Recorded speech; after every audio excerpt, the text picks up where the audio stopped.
The cobblestone streets of Perugia, Italy, had witnessed centuries of history. This medieval hilltop city, with its ancient walls and Gothic architecture, had always been a place where past and present intertwined. In the autumn of 2007, it would become the stage for one of the most controversial and internationally scrutinized murder cases of the 21st century, a case that would forever change the lives of two young women and capture the world's attention for nearly a decade. Amanda Marie Knox arrived in Perugia in August 2007, a 20-year-old American student from Seattle with dreams as bright as her blue eyes.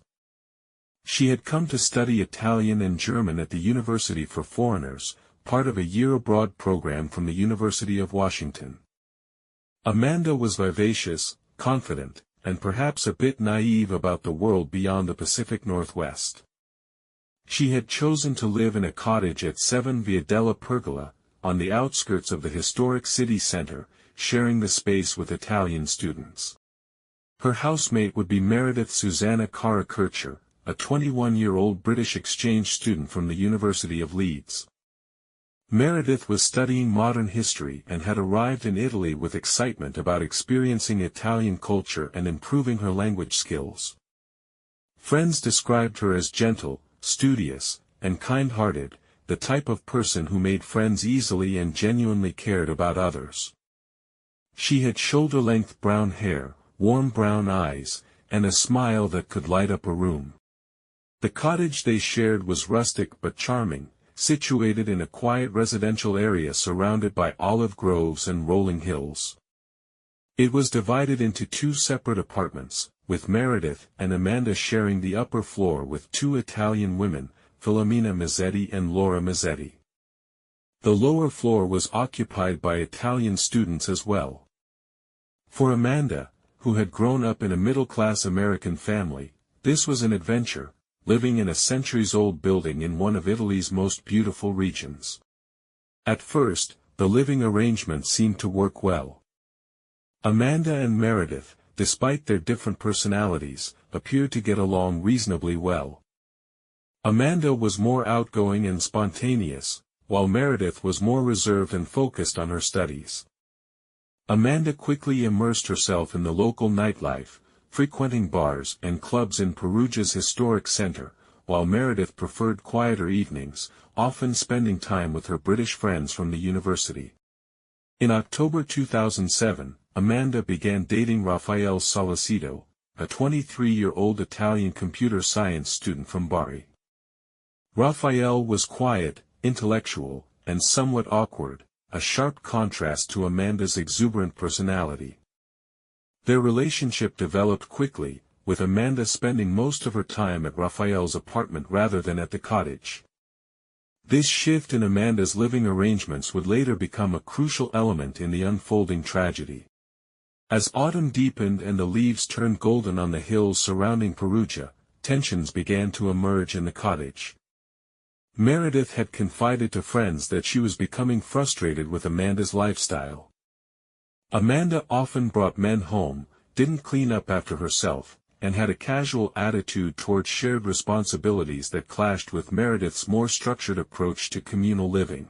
These were typical roommate disagreements, the kind that occur in shared housing arrangements around the world, but they created an underlying current of tension in what had initially seemed like a harmonious living situation.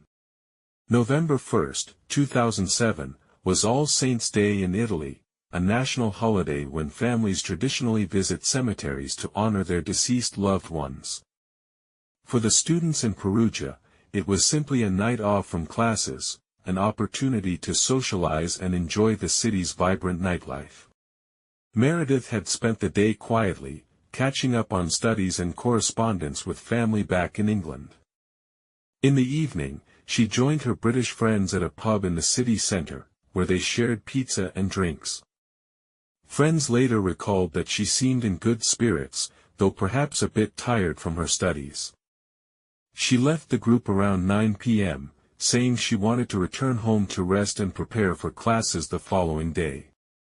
Meanwhile, Amanda had spent the afternoon and evening with Raffaele at his apartment, located about a 15-minute walk from the cottage. According to their later testimonies, they had smoked marijuana, watched a movie, and made dinner together. Amanda claimed she had briefly returned to the cottage around 11 p.m. to shower and change clothes, but said she found no one home and quickly returned to Raphael's apartment. The details of what happened next have been the subject of intense scrutiny, conflicting testimonies, and legal battles that would span years. What is certain is that sometime during the night of November 1st or early morning of November 2nd, a horrific crime took place in the cottage at Via della Pergola. According to the prosecution's eventual reconstruction of events, an unknown intruder had attempted to break into the cottage through Filomena's bedroom window on the ground floor. The break-in appeared staged or forced, with glass scattered in an unusual pattern that would later become a point of fierce debate among forensic experts. The intruder, the prosecution would argue, had encountered Meredith, who had returned home and was preparing for bed. What followed was a violent struggle that ended in tragedy. Meredith was sexually assaulted and then killed, her throat slashed with a knife. The attack was brutal and swift, leaving the young woman with little chance to defend herself or call for help. Her body was found in her bedroom, partially covered by a duvet, in a scene that would haunt investigators and capture international headlines. The morning of November 2, 2007, began like any other autumn day in Perugia. The sun filtered through the olive groves surrounding Via della Pergola as Amanda Knox returned to the cottage around 10:30 a.m. According to her testimony, she had come back to shower and collect clean clothes, as had become her routine since she began spending most nights at Raphael's apartment. What Amanda found at the cottage would set in motion a chain of events that would dominate her life for the next 8 years. The front door was open, which she found unusual but not immediately alarming. Inside, she noticed what appeared to be small drops of blood in one of the bathrooms and saw feces in another toilet. These discoveries were unsettling, but Amanda later testified that she initially thought one of her housemates might have had menstrual issues or stomach problems. After showering and collecting her belongings, Amanda returned to Raphael's apartment and told him about the strange things she had observed. Concerned, they decided to return to the cottage together around 11:30 a.m. This time, they made additional disturbing discoveries. Filomena's bedroom door was ajar, and glass was scattered inside the room, suggesting a break-in. Most alarmingly, Meredith's bedroom door was locked, which was unusual since she typically left it open when she was away. Growing increasingly worried, Amanda and Raphael called Amanda's housemate Filomena, who was staying elsewhere for the night. They also contacted the Carabinieri, Italian police, though the exact timing and sequence of these calls would later become a crucial point of contention in the investigation.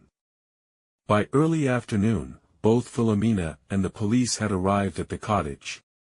The postal police, who had arrived first after receiving reports of Meredith's mobile phones being found in a garden about a kilometer away, were already at the scene when the Carabinieri arrived. The presence of multiple law enforcement agencies would later contribute to confusion and procedural issues that would plague the investigation.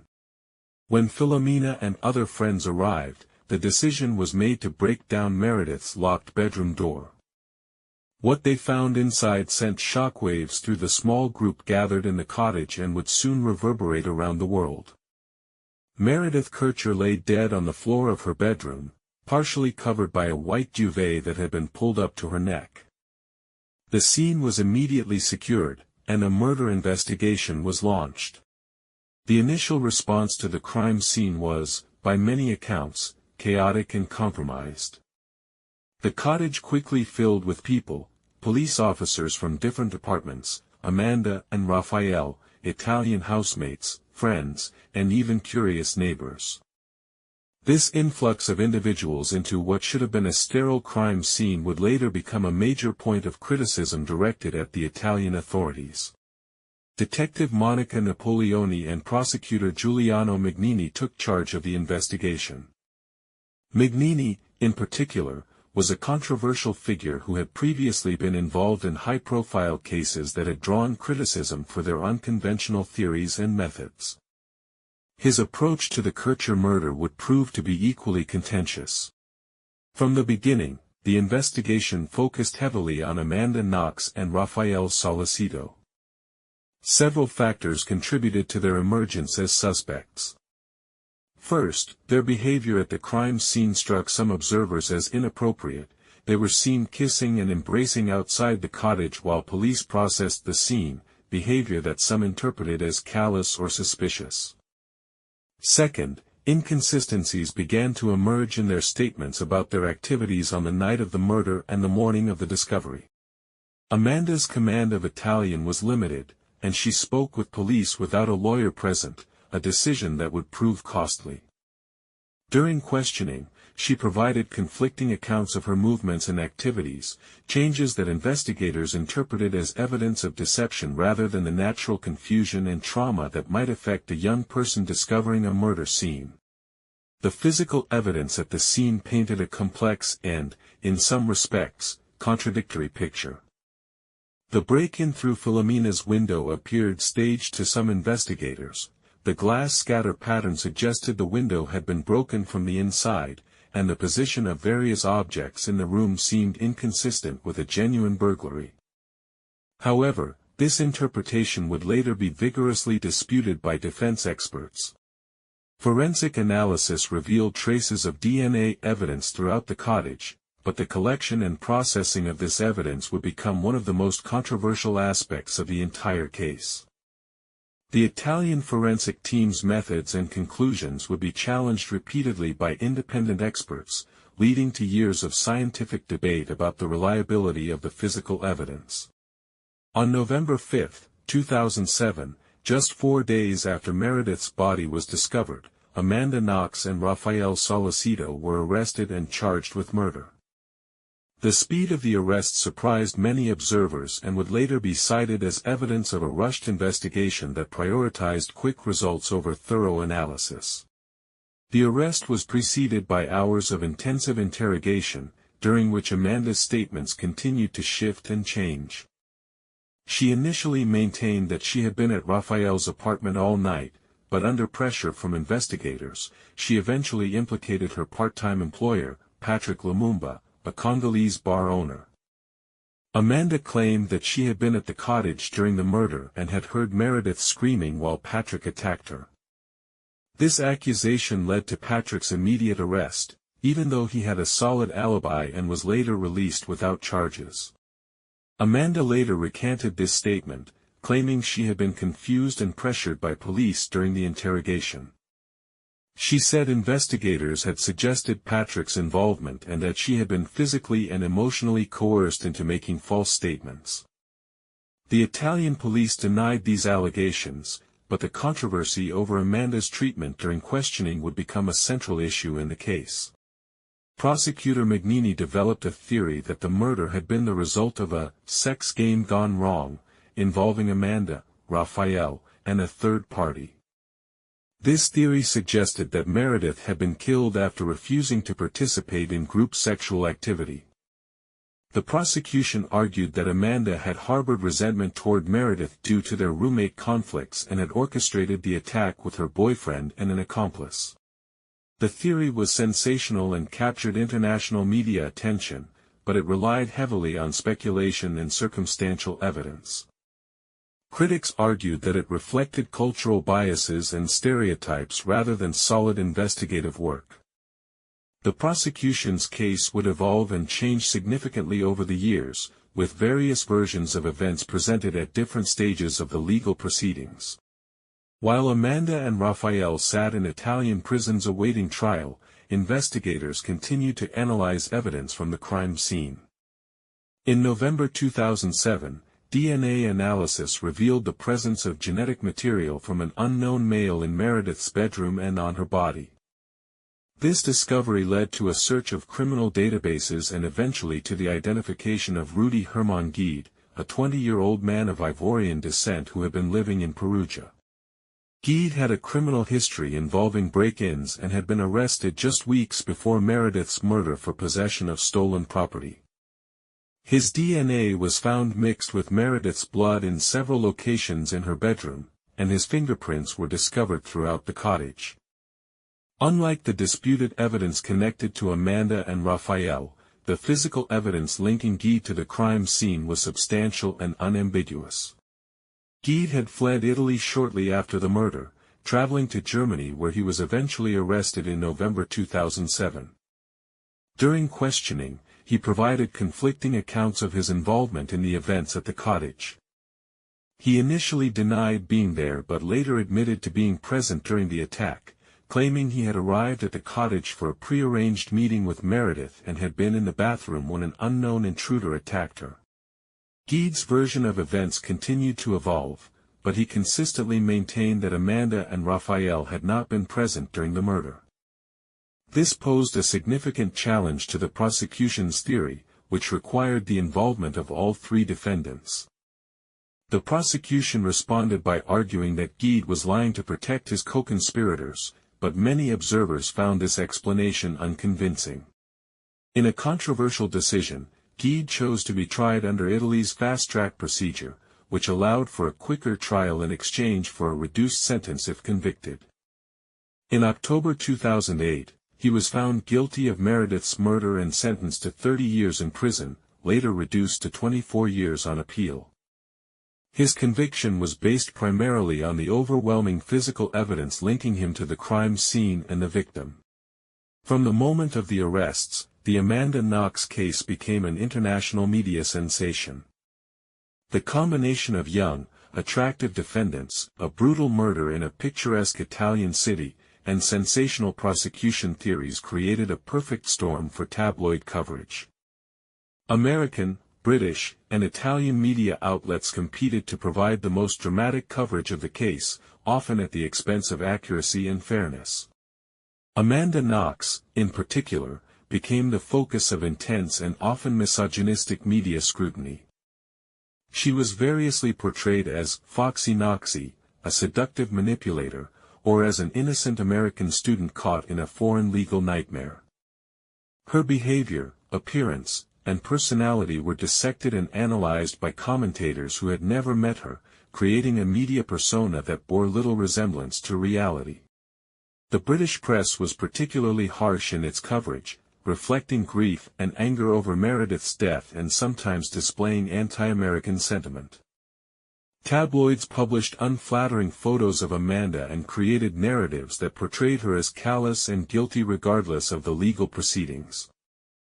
This coverage had a significant impact on public opinion in Britain, where Amanda was widely viewed as guilty.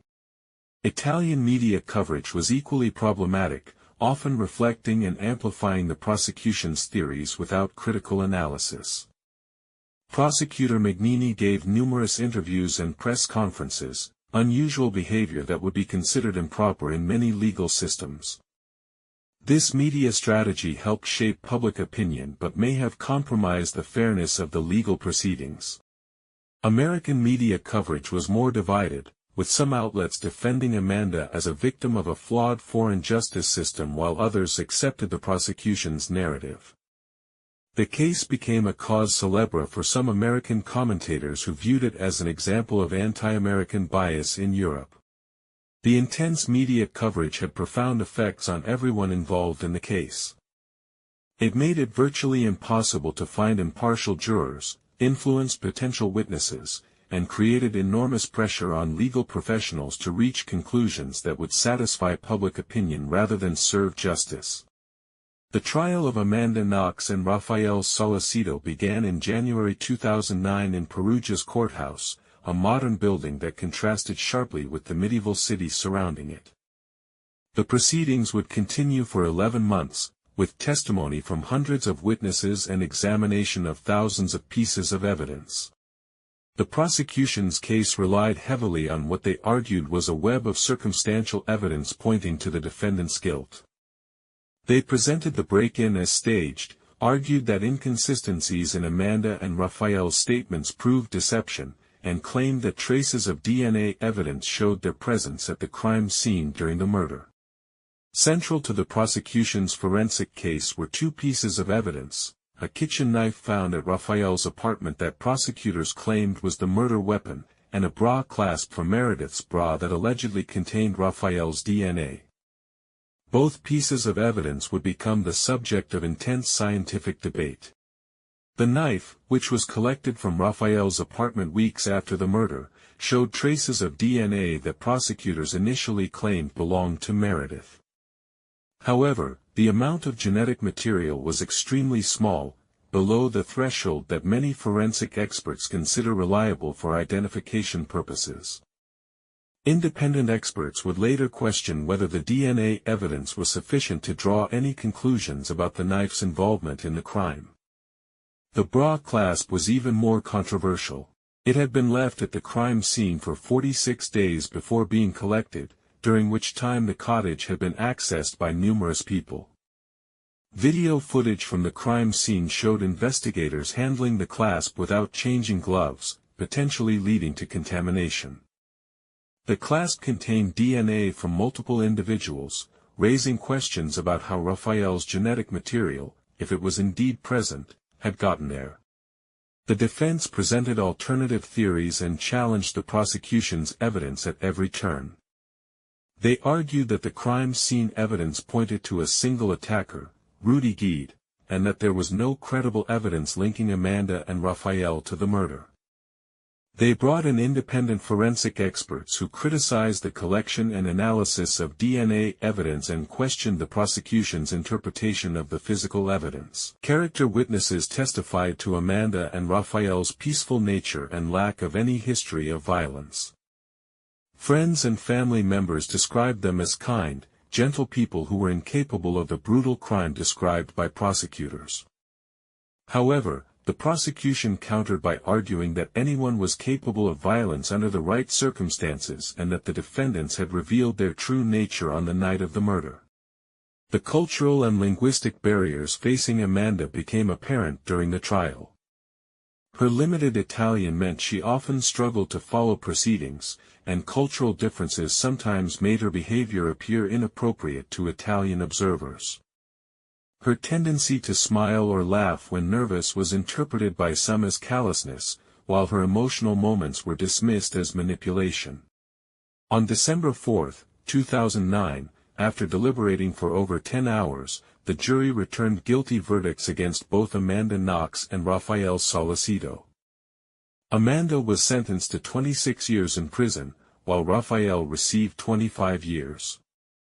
The courtroom erupted in chaos as the verdicts were read, with Amanda collapsing in tears and Raphael appearing stunned. The convictions were based on the jury's acceptance of the prosecution's argument that the defendants had participated in Meredith's murder, even if they disagreed about the exact details of how the crime had occurred. The jury appeared to have been swayed by the combination of circumstantial evidence presented by prosecutors, despite the defense's challenges to individual pieces of evidence. International reaction to the verdicts was swift and divided. In Britain, many viewed the convictions as justice for Meredith, while in the United States, there was widespread belief that Amanda had been wrongly convicted. Italian public opinion was similarly split, with some supporting the verdicts while others questioned the evidence and the investigation's conduct. Amanda's family immediately announced their intention to appeal, beginning what would become a years-long legal battle. They hired prominent Italian attorneys and launched a public relations campaign to challenge the convictions and present evidence they believed proved Amanda's innocence. The case continued to generate intense media coverage, with documentary films, books, and countless articles examining every aspect of the investigation and trial. Amanda became a symbol for various causes, from concerns about wrongful convictions to debates about the Italian justice system and American students abroad.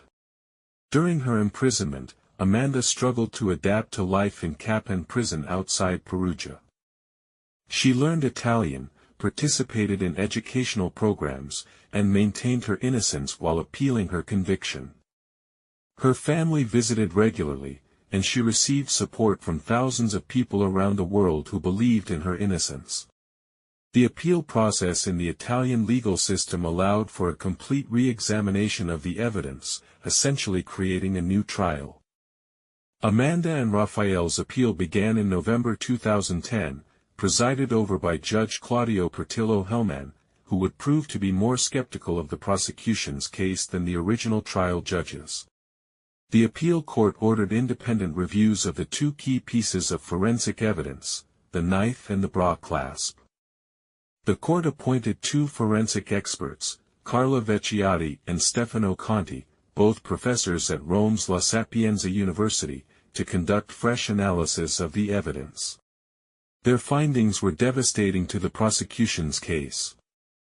The experts concluded that the DNA evidence on the knife was unreliable and insufficient for any definitive conclusions. They found that the amount of genetic material was so small that it could not be reliably attributed to any specific individual, and they criticized the testing methods used by the original forensic team. Regarding the bra clasp, the independent experts found evidence of significant contamination and questioned the reliability of the genetic profile. They noted that the clasp had been improperly collected and stored, and that the DNA evidence was too complex and contaminated to provide reliable identification. The appeal also heard testimony from witnesses who had not appeared in the original trial, including individuals who challenged the prosecution's timeline of events and provided alternative explanations for various pieces of evidence. The defense presented a comprehensive case arguing that Rudy Guede had acted alone and that there was no credible evidence linking Amanda and Raphael to the crime. On October 3, 2011, the appeal court overturned the murder convictions, ruling that the evidence was insufficient to support the guilty verdicts. Amanda Knox and Raphael Solicito were immediately released after serving nearly 4 years in prison. The courtroom scenes were dramatic, with Amanda breaking down in tears as she was freed and Raphael embracing his family. The acquittals were celebrated by Amanda's supporters around the world but were met with disappointment and anger by many in Britain and by Meredith's family, who continued to believe in the defendant's guilt. The Kercher family expressed their frustration with what they saw as a failure of the Italian justice system to provide answers about their daughter's death. Amanda's freedom was short-lived in legal terms, as the Italian Supreme Court of Cassation overturned the appeal court's acquittals in March 2013. The High Court ruled that the appeal had not adequately considered all the evidence and ordered a new trial, this time before a different appeals court in Florence. By this time, Amanda had returned to the United States and was rebuilding her life in Seattle. She was pursuing her degree at the University of Washington and working as a freelance writer, while also becoming an advocate for criminal justice reform. The prospect of returning to Italy for a new trial was daunting, and her lawyers advised her that she was not required to attend the proceedings. The new trial began in September 2013, with Amanda participating via video link from the United States.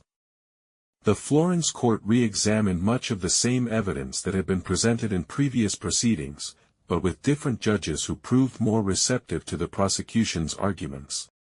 In January 2014, the Florence court reinstated the guilty verdicts, sentencing Amanda to 28 years and 6 months in prison and Raphael to 25 years. The court's reasoning suggested they believed the original convictions had been correct and that the appeal court had erred in overturning them. This latest twist in the legal saga created a complex diplomatic situation between Italy and the United States. Italian authorities issued a European arrest warrant for Amanda, but American officials made it clear that extradition was unlikely given the controversial nature of the case and concerns about the reliability of the Italian proceedings. Amanda continued to maintain her innocence and appealed the Florence convictions to Italy's highest court, the Supreme Court of Cassation. Her legal team argued that the case had been marked by investigative errors, prosecutorial misconduct, and unreliable evidence from the beginning. On March 27, 2015, nearly 8 years after Meredith Kercher's murder, Italy's Supreme Court of Cassation issued its final ruling in the case. In a decision that definitively ended Amanda Knox and Rafael Solicito's legal ordeal, the court overturned all convictions related to the murder and ruled that they could not be retried. The Supreme Court's reasoning was scathing in its criticism of the investigation and prosecution. The judges found that the evidence was insufficient to support convictions and criticized the handling of the case from its earliest stages. They noted that the prosecution had failed to establish a coherent theory of the crime and that much of the evidence was unreliable or had been misinterpreted. The court's decision acknowledged what many observers had argued for years, that Rudy Gide appeared to have acted alone in murdering Meredith Kercher, and that there was no credible evidence linking Amanda Knox and Rafael Solicito to the crime. While this provided legal closure, it also meant that many questions about the investigation and prosecution would remain unanswered. Amanda learned of her final acquittal while at home in Seattle, surrounded by family and friends who had supported her throughout the ordeal. Her reaction was one of relief and gratitude, but also acknowledgement that the legal victory could not undo the years of trauma and upheaval that the case had caused. For the Kercher family, the final acquittals were another disappointment in their long quest for answers about Meredith's death. They had hoped the Italian legal system would provide closure and justice, but instead found themselves facing the reality that only one person had been held accountable for their daughter's murder. The Amanda Knox case left an indelible mark on everyone it touched and raised important questions about justice, media coverage, and international legal cooperation. For Amanda herself, the experience fundamentally changed her life's trajectory, transforming her from a college student into an advocate for criminal justice reform and wrongful conviction awareness. Amanda has written extensively about her experience, including a memoir that became a bestseller and was adapted into a documentary film. She has become a prominent voice in discussions about prosecutorial misconduct, the problems with forensic evidence, and the impact of media coverage on legal proceedings. Her story has inspired legislative changes in some jurisdictions and has contributed to broader conversations about reforming criminal justice systems. For the Italian legal system, the case highlighted significant problems with investigative procedures, evidence handling, and media relations during high-profile criminal cases. While some reforms have been implemented, critics argue that the fundamental issues revealed by the Knox case have not been adequately addressed.